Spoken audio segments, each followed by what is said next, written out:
Una signora, nel riordinare la propria legnaia, ha rinvenuto una borsa in nylon con all'interno ulteriori involucri in cellophane, dove all'interno ha estratto il materiale che era custodito ed ha rinvenuto da subito una bomba a mano che poi risulterà di fabbricazione ex Jugoslavia. Una bomba a mano tra le mani nel giardino di un'abitazione appena fuori dalle mura della splendida Asolo, un ordigno inesploso che avrebbe potuto causare una deflagrazione in grado di nuocere a decine di metri di distanza.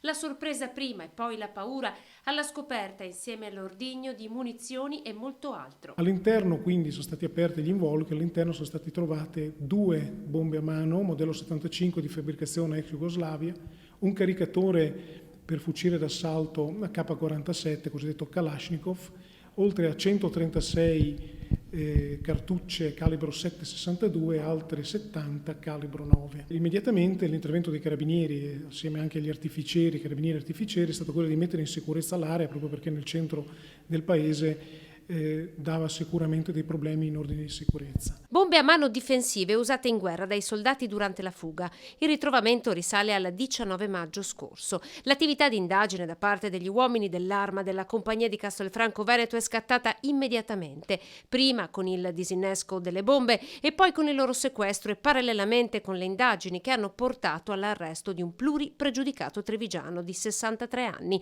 Giovanni Tittoto, disoccupato con precedenti già per furto e rapina.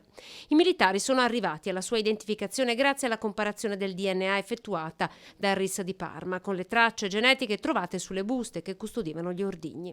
Immediata la perquisizione in casa, dove sono state trovate altre buste come quelle del ritrovamento.